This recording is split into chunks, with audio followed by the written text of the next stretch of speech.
Albo's got COVID. Look, that is... It was going to happen. What a wild 2 weeks we've seen. We've got the gotcha questions, there's so much going on. How is he? Most important. Yeah, well, I saw him yesterday on the Zoom call. No, on Zoom, okay. No, I haven't got it. I've had it in the past, but haven't got it. Albo did media appearances yesterday via Zoom. He's continuing to do his job.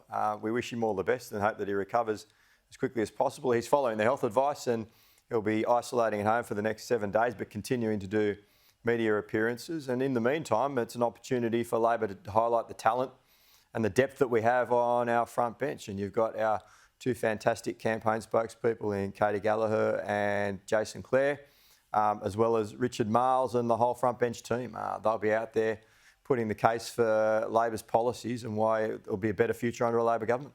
Should we see more of your guys out in front? Yeah, absolutely. Because Scott Morrison, well, there is a little bit of, too much of Scott is too much. Tim, I think the point that you'll make... Well, firstly, can I start off by saying I think I misspoke. Zali Steggall has done interviews on Channel 9, so I apologise for that. Secondly, I think... I hope Albo recovers very quickly and I hope he gets a very mild dose of it. Thirdly, you're absolutely right. This sort of presidential style of campaigns we have in the Westminster system completely diminishes what we do in Australian politics. Australian politics is a team game. The focus on the leaders, I think, is actually unhelpful for the way that we actually govern our country. So I think it's a good thing that people are getting to see Jason Clare, Penny Wong, Tony Burke, and I think it would be a good thing if they got to see more of Josh Frydenberg, more of Peter Dutton, more of Simon Birmingham, more of Maurice Payne. These would be good things so people understand it's a team. We've got Josh Frydenberg coming up on the program in the next hour. Independents targeting moderates like you. It's a new thing. What do you make of this new world of politics? Look, I think it's a really dangerous thing that we're doing at the moment because what Simon Holmes at court is doing is he thinks that elections in Australia are like a corporate takeover. He is attempting to take over the parliament with money. He treats Australians as though their vote is for sale and can be bought. And what we're finding is people who have had no involvement in politics up until today, having millions of dollars spent to promote them and their name. They come with no ideas, with no plans, with no visions. Just look how much money we've got. What do you think? Well, I think the great thing about Australian democracy is that anyone can stand for Parliament under our Constitution, and that's a good thing.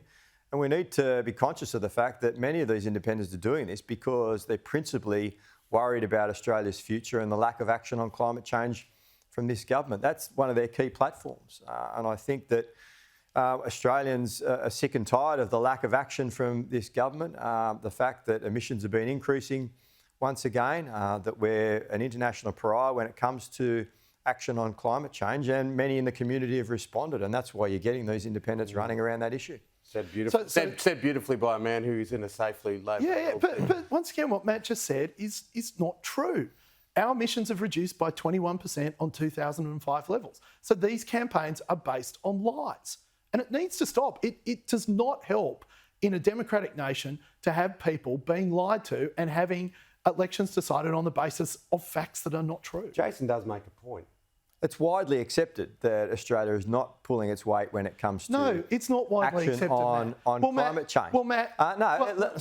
it's a fact that emissions have been increasing again under this government. That is untrue. Seek to exclude LNG from those figures. Matt, let me ask you a simple question. Angus Taylor does. No, he doesn't. Emissions have been increasing. Matt, we haven't had... No one will understand what we're talking about if we talk over the top of each other. You're allowed your question, you're allowed your answer, your interjection, answer, and then we've probably got to wrap it up. Fair enough. You ask, what are you trying to interject with? Well, Matt, our emissions, how much lower are our emissions on 2005 levels, which is the Paris Agreement?